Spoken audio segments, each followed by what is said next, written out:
పేదవాడికి చదువు ఉచితంగా దక్కాలంటే తప్పు.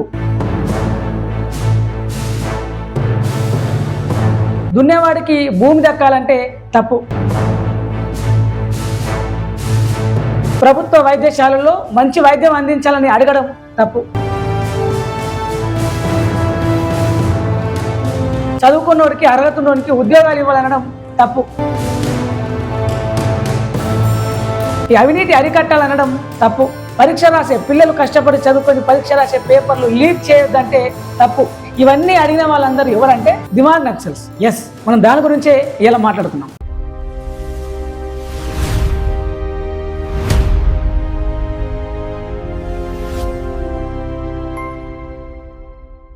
ఆగస్టు 15 నాడు ఎర్రకోట వేదికగా ప్రధానమంత్రి మోడీ మాట్లాడుతూ ఏమన్నాడు, ఈ దేశంలో తుపాకీ పట్టుకున్న నక్సలైట్లను అంతం చేసినాం, ఇక నగరాలల్లో జనాల మధ్యలో దిమాగ్ నక్సలైట్లను వాళ్ళను కూడా ఏరి పారేస్తాం అన్నాడు. అసలు ఈ అర్బన్ నక్సలైట్లు ఏంది, దిమాగ్ నక్సలైట్లు ఏంది, టుక్డే గ్యాంగ్ ఏంది? ఇప్పటికీ చాలా సార్లు పేర్లు మార్చుకుంటూ వస్తున్నారు. గతంలో అర్బన్ నక్సలైట్లు అన్నారు, ఆ తర్వాత టుక్డే గ్యాంగ్ అన్నారు, ఇప్పుడు కొత్తగా దిమాగ్ నక్సల్స్ అంటున్నారు. ఇప్పటికే కేంద్ర హోంమంత్రి అమిత్ షా ప్రకటించిండు భారతదేశం మావోయిస్టు రహిత దేశం అని చెప్పేసి. సరే, మంచిదే. అసలు ఎందుకు మావోయిస్టులు పుట్టారు, ఎందుకు నక్సలిజం పుట్టింది? పశ్చిమ బెంగాల్ నక్సల్బరి అనే ఒక గ్రామంలో ఈ నక్సలిజం పుడుతుంది. నక్సలైట్లు పుడతారు మొట్టమొదటిసారిగా. దేనికి? వాళ్ళ భూమి గుంజుకున్నందుకు, వాళ్ళ శ్రమ దోపిడీ చేస్తున్నందుకు, వాళ్ళ మీద ఆధిపత్యం చెలాయిస్తున్నందుకు, దోపిడీకి వ్యతిరేకంగా, పీడనకు వ్యతిరేకంగా పుట్టింది నక్సలైట్ ఉద్యమం. ఆ తర్వాత అది క్రమక్రమంగా ఇతర ఊర్లకు పాకిన క్రమంలో సాయుధ పంతాన్ని ఎంచుకున్నారు, ప్రభుత్వానికి వ్యతిరేకంగా పోరాడారు, ప్రజాస్వామ్య వ్యవస్థలోంచి బయటికి వెళ్ళిపోయి తుపాకీ కొట్టడం ద్వారా రాజ్యం సాధిస్తాం, స్వాతంత్రం సాధిస్తాం, సమానత్వం సాధిస్తాం, ఈ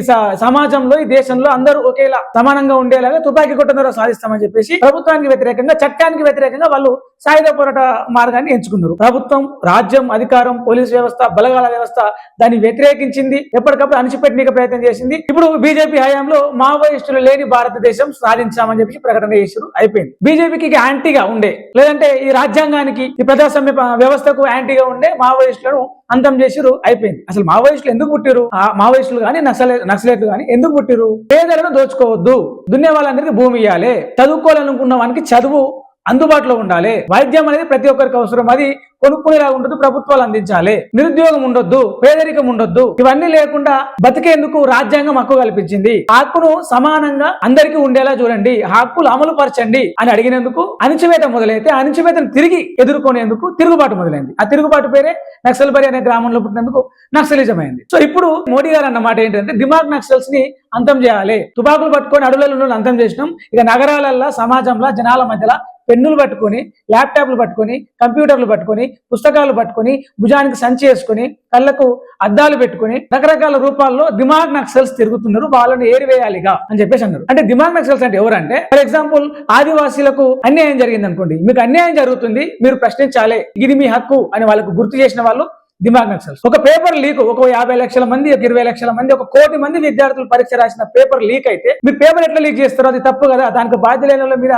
చర్యలు తీసుకోవాలి అని విద్యార్థులు అడిగితే వాళ్ళు దిమాగ్ నక్సల్స్. ఒక వైద్య విద్యార్థులు కావచ్చు, ఒక ఇంజనీరింగ్ విద్యార్థులు కావచ్చు, రకరకాల విద్యార్థులు వాళ్ళు రాసే పరీక్ష పేపర్లు లీక్ అయితే దాన్ని ప్రశ్నించినందుకు విద్యార్థులు ఇలా దిమాగ్ నక్సల్స్ అవుతారు. ప్రభుత్వం తప్పు చేస్తుంది, ఓట్ల కోసం గతంలో ఈ హామీలు ఇచ్చి అధికారంలోకి వచ్చిన తర్వాత వాటిని అమలు చేయలేకపోతున్నారు, ఇది ఎంతవరకు కరెక్ట్ అని ప్రజలు, ప్రజా సంఘాలు, జర్నలిస్టులు ప్రశ్నిస్తే వాళ్ళు దిమాగ్ నక్సలైట్లు అన్నారు. అంటే ఈ బీజేపీ ప్రభుత్వం, ఈ కేంద్ర రాష్ట్ర ప్రభుత్వాలు, ఏం అధికారంలో ఉన్న పార్టీలు ఏం చేసినా ఒప్పుకుంటే, లేకపోతే ఈ బీజేపీ ఏం చేసినా ఒప్పుకుంటే, సలాం కొడితే, చప్పట్లు కొడితే వాళ్ళు నేషనలిస్టులు, లేకపోతే నక్సలైట్లు. తాజాగా ఇప్పుడు దిమాగ్ నక్సలైట్లు అవుతున్నారు. ఎందుకు మోడీ ఈ రకంగా మాట్లాడాల్సి వస్తుంది, ఎందుకు బీజేపీ ఈ రకంగా ప్రవర్తించాల్సి వస్తుంది అంటే, మొన్న సిజేపీ అని చెప్పేసి, కాక్రోచ్ పార్టీ అని చెప్పేసి ఢిల్లీలో మనం చూసినాం, జంతర్ మంతర్ దగ్గర నీట్ పేపర్ లీక్ వ్యతిరేకంగా జరిగిన ఉద్యమం. వాళ్ళందరినీ ఏమన్నారు? అర్బన్ నక్సలైట్లు, సంఘ విద్రోహ శక్తులు అన్నారు. అందులో విద్యార్థులందరినీ మామూలుగా రాలే అది వ్యతిరేకత కేంద్ర ప్రభుత్వం మీద, బీజేపీ మీద, ధర్మేంద్ర ప్రధాని మీద, మోడీ మీద, అమిత్ షా మీద. దాన్ని కప్పిపుచ్చుకోవడానికి వాళ్ళ మీద అబాండలో, ముద్రలో వేసారు. ఎవరైతే కేంద్ర రాష్ట్ర ప్రభుత్వాలను ప్రశ్నిస్తారో, వాళ్ళని నిలదీస్తారో, వాళ్ళ తప్పులను ఎత్తి చెప్తారో వాళ్ళందరి మీద ఒక నెగిటివ్ స్టాంప్ ఇస్తున్నది ఈ ప్రభుత్వాలు. ఈ బీజేపీ ప్రభుత్వం ఇంకా మెయిన్ గా చేస్తున్నది కేంద్ర ప్రభుత్వం, మోడీ. నిజమే, మావోయిస్టులైనా, నక్సలైట్లైనా, ఈ దేశానికి ఉగ్రవాదులైనా, ఈ దేశానికి అభివృద్ధిని, ప్రజల మధ్యలో శాంతిని, వాళ్ళ జీవన వ్యవస్థను ధ్వంసం చేసేవాళ్ళు, నిర్వీర్యం చేసేవాళ్ళు ఉగ్రవాదులు అవుతారు. ఇంకేమైనా మీరు చెప్పినట్టుగా నక్సలైట్లు, మావోయిస్టులు, దిమాగ్ నక్సల్స్ అవుతారు. కానీ ప్రజలకు రావాల్సిన హక్కులను ప్రశ్నిస్తే దిమాగ్ నక్సలైట్ ఎట్లయితారు? నక్సలిజం అంటే ఏంటిది? పేదరికం ఉండొద్దు, అవిద్య ఉండొద్దు, నిరక్షరాస్యత ఉండొద్దు, నిరుద్యోగం ఉండొద్దు, సమాజంలో అసమానతలు ఉండొద్దు, ఒక వర్గం మీద ఇంకో వర్గం, ఒక కులం మీద ఇంకో కులం, అధికారం ఆధిపత్యం ఉండొద్దు, అసలు ఈ కుల మతాల అడ్డుగోడ లేని సమాజం కావాలి, అందరు సమానంగా బతకాలి, మనుషులందరూ పుట్టినప్పుడు సామాన్యమే, చచ్చినప్పుడు సమానంగానే సావాలి, అన్ని రకాలుగా సమాన హక్కులు సమాన హోదాలు అనుభవించాలి, ఈ సమాజంలో ఆర్థిక రాజకీయ సామాజిక భేదాలు ఉండొద్దు అని చెప్పేసి మాట్లాడే వాళ్ళందరూ కూడా ఇవాళ మను చరిత్రని మనువాదాన్ని అమలు చూస్తున్నాం. రాజ్యాంగాన్ని అమలు చేయాలి, రాజ్యాంగంలో ఉన్న హక్కులన్నీ అమలు చేయాలి అని అడుగుతున్న వాళ్ళందరినీ మనుధర్మాన్ని అమలు చూస్తున్న బీజేపీ నాయకులు కావచ్చు, బీజేపీ పాలకులు కావచ్చు, అర్బన్ నక్సలైట్లు, దిమాగ్ నక్సలైట్లు, తుకడే గ్యాంగ్, ఆందోళన జీవులు అని చెప్పేసి రకరకాల స్టాంపులు వేసి వాళ్ళ మీద ఉపా చట్టాలు లేనిపోని అపోహ చట్టాలన్నీ ఇంప్లిమెంట్ చేసి బెదిరించి గొంతు నొక్కే ప్రయత్నం చేస్తారు. ఈ గొంతు నొక్కినందుకే కదా అప్పట్లో మావోయిస్టులు నక్సలైట్లు వీళ్ళందరూ పుట్టి ఈ ప్రభుత్వానికి వాళ్ళ దగ్గర తుపాకి ఉంది కాబట్టి మనం కూడా తుపాకితోనే కొట్లాడదామని చెప్పేసి అడవులకు పోయి ఉద్యమాలు చేశారు, హింస మార్గంగా ఉద్యమాలు చేశారు. కానీ ఇప్పుడు శాంతియుతంగా జరుగుతున్న ఉద్యమాల మీద, శాంతియుతంగా జరుగుతున్న నిరసనల మీద కూడా ప్రభుత్వాలు వాళ్ళ దగ్గర ఉన్న పోలీసు బలగాలను ప్రయోగించి విద్యార్థుల రైతుల నెత్తురు కండ్ల చూసి వాళ్ళని లాఠీలతో కొట్టి, బాష్పవాయువులు ప్రయోగించి, బుల్లెట్లు కొట్టి, బెల్లెట్లు కొడితే ఎవరు ఉన్మాదులు అన్నట్టు ఇప్పుడు ఇక్కడ. సో దిమాగ్ నక్సల్స్ ని ఏరివేస్తారు. ఎవరు దిమాగ్ నక్సల్స్ అనేది ఒక డెఫినేషన్ ఇవ్వండి. మీరు అంటున్నారు నక్సలిజం భావజాలానికి అనుకూలంగా పనిచేసే వాళ్ళు, మద్దతు ఇచ్చే వాళ్ళు దిమాగ్ నక్సల్స్ అని. అసలు నక్సలిజం భావజాలం ఏంది? పేదరికం ఉండొద్దు అంటుంది. మీరు పేదరికం ఉండాలని కోరుకుంటున్నారా ప్రధాని మోడీ గారు? పేదరికం ఉండాలని మీరు అంటున్నందుకు అది ఉండొద్దు అని పేదరికంలో మగ్గుతున్న వాళ్ళందరూ మంచి జీవితం అనుభవించాలని ప్రశ్నించే వాళ్ళందరూ, అడిగే వాళ్ళందరూ దిమాగ్ నక్సల్స్. విద్యా వ్యవస్థ ప్రైవేటీకరణ అయిపోతుంది, రోజు రోజుకి కార్పొరేటీకరణ అయిపోతుంది. డబ్బులు లేని వాడు చదువుకోలేకపోతున్నాడు. విద్య అందరికి అందుబాటులో ఉండాలి అని చెప్పి అడిగేవాడు డబ్బులు పెట్టి కొనుక్కునేది చదువు కాదు, డబ్బులు పెట్టి కొనుక్కునేది విద్య కాదు, అది వస్తువు అయిపోతుంది. విద్య వ్యాపారీకరణ వస్తువు అయిపోతుంది అడిగిన వాడు ఇలా దిమాగ్ నక్సలైట్. వైద్యం అనేది ప్రతి ఒక్కరికి అవసరం, అత్యవసరం. నిత్యావసరాలలో ముఖ్యమైనది వైద్యం. జ్వరం వచ్చినా, దగ్గు వచ్చినా, దమ్ము వచ్చినా, గుండెపోటు వచ్చినా, ఊపిరితిత్తుల వ్యాధి వచ్చినా, ఇంకేదైనా పెద్ద రోగం వచ్చినా అందరూ వెళ్లాల్సింది దవాఖానకి. ఆరోగ్య వ్యవస్థ, ప్రభుత్వ వైద్య వ్యవస్థ దేశంలో ఎట్లా ఉన్నది? దేశంలో ఎట్లా ఉన్నది? ఒక ప్రభుత్వ దవాఖానకు పోయి, గవర్నమెంట్ హాస్పిటల్ పోయి తిరిగి ప్రాణాలతో రాగలిగిన వాళ్ళు ఎంతమందికి సరైన వైద్యం అందుతున్నది? డబ్బులు రూపాయి ఖర్చు కాకుండా రోగాన్ని ఎంతమంది తగ్గించుకోగలుగుతున్నారు? గవర్నమెంట్ దవాఖానలో అన్ని సదుపాయాలు ఉన్నాయా? మీరు రోడ్లు వేస్తున్నారు. రోడ్లు వేయగానే ఇట్లా అట్లా వారం రోజులకి ఆ తారు పెచ్చులు లేచేస్తున్నారు. అది కాదు, మంచి రోడ్డు మంచిగా ఉండాలి. ఒకసారి వేసినామంటే 20-30 ఏళ్ళు లైఫ్ టైం ఇవ్వాలి. గుంతలు పడొద్దు, మా ప్రయాణం సాఫీగా సాగాలి. మీరు రోడ్లు మంచిగా వేయండి. మీరు వేసిన రోడ్డు మొత్తం అవినీతి పాలై, అందులో కుంభకోణాలై, నాసి రకం పనులు చేస్తున్నారు. గిదేనా మీరు వేసే రోడ్డు అని అడిగినందుకు దిమాగ్ నక్సల్స్. మీరు కట్టిన బ్రిడ్జులు కొలాప్స్ అయ్యి కూలిపోతే గిదేం బ్రిడ్జులు? గిదేనా మీరు చెప్పే ఆత్మనిర్భర భారత్ లో కనీసం బ్రిడ్జులు కూడా నిలబడే, ఆ బ్రిడ్జులు కూలిపోతే అని అడిగినందుకు దిమాగ్ నక్సల్స్. పేపర్లు లీక్ చేయొద్దన్నందుకు దిమాగ్ నక్సల్స్. ఉద్యోగాలు ఇవ్వండి, 7-2 కోట్ల ఉద్యోగాలు అన్నారు. మీరు వచ్చి ఇప్పుడు ఎన్నేళ్ళు అవుతుంది? దాదాపు 12-13 సంవత్సరాలు అవుతుంది. 13-26-30 కోట్ల ఉద్యోగాలు సరిపోతాయి ఈ దేశానికి. నిరుద్యోగం అనేది ఉండదు. ఎందుకు మీరు నిరుద్యోగాలను పెంచుతున్నారు? ఎందుకు ఉద్యోగాలు ఇస్తున్నారు అడిగితే దిమాగ్ నక్సల్స్. దిమాగ్ ఉన్న ప్రతి ఓడు చేసిన ప్రశ్న ఈ ప్రభుత్వాలను ఇరుకున పెడుతుంది. ప్రభుత్వాల దగ్గర సమాధానం ఉండదు.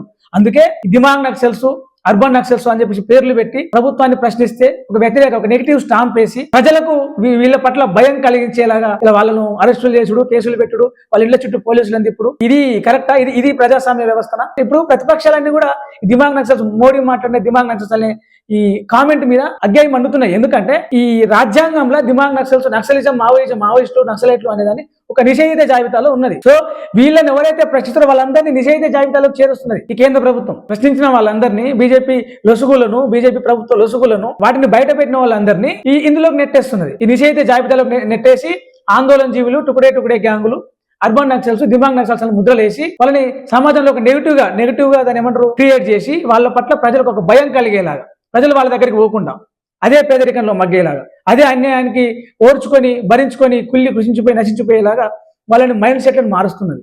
కానీ ఇలా జెన్జీ తరం వచ్చింది. ఈ జెన్జీ తరము, మీరు ఈ జెన్జీ తరం ఐడియాలజీని, జెన్జీ తరం తెలివిని ఒక 10 ఏళ్ల ముందే ఉపయోగించుకున్నారు కాబట్టి, ఇంప్లిమెంట్ చేశారు కాబట్టి ఈ 12-13 సంవత్సరాలు మీరు నిరాటంకంగా పరిపాలన సాగించారు. కానీ మీ ట్రిక్కులు, మీ ఎత్తుగడలు, మీ ప్లాన్లు, మీ వాట్సాప్ యూనివర్సిటీల సోర్సులు అన్నిటినీ మొత్తం అంతు తేల్చే తరం ఇప్పుడు రాబోతున్నది. నెక్స్ట్ ఓటేసే తరం జెన్జీ తరం. మీరు వాళ్ళని ఏం మాయ చేయలేరు. ఒక్క వీడియో చేస్తేనే మిమ్మల్ని ఎంత ట్రోల్ చేసారు మోడీ గారు. విద్యార్థులు కానీ, జెన్జీ తరం కానీ, ఇన్స్టాగ్రామ్ కానీ, ఇదే ఇన్స్టాగ్రామ్ ని, ఇదే వాట్సాప్ ని, ఇదే ఫేస్బుక్ ని, ఇదే ట్విట్టర్ ని వాడుకొని 13-14 ఏళ్ళు అధికారంలో ఉన్నారు. ఇది కంప్లీట్ అవుతుంది. నెక్స్ట్ ఎలక్షన్లకు మీకు ఆ మార్గం లేదు. సోషల్ మీడియాలో మీ కథలు నడుస్తలేవు, మీ ఆటలు సాగుతలేవు. ఒకప్పుడు ఈ నక్సలైట్ ఉద్యమం పుట్టినప్పుడు ఈ ఫోన్లు లేవు, ఈ వాట్సాప్లు లేవు, ఈ స్మార్ట్ ఫోన్లు లేవు, ఈ 5Gలు, 2Gలు, 6Gలు, 4Gలు లేవు. సమాచారం అందించుకోనికనే కష్టంగా ఉండేది. సమాచారం అక్కడిక్కడ చేరవేసిన క్రమంలో ఎంతో మందిని ఇన్ఫార్మర్లని అదని ఇదని చంపేవాళ్ళు. కానీ ఇప్పుడు అట్లా లేదు. ప్రజలకు చేరాల్సిన సమాచారం ప్రజలకు చేరుతున్నది, ప్రజల నుంచి రావాల్సిన సమాచారం వస్తున్నది. ప్రజా ఉద్యమాలు నిర్మాణం అవుతుంది. ప్రజా ఉద్యమాలు నిర్మాణం అయితే ప్రభుత్వాలకు మనుగడ ఉండదు, పార్టీలకు మనుగడ ఉండదు. సో దీన్ని అడ్డుకోవాలి. దీని నుంచి బయటపడాలంటే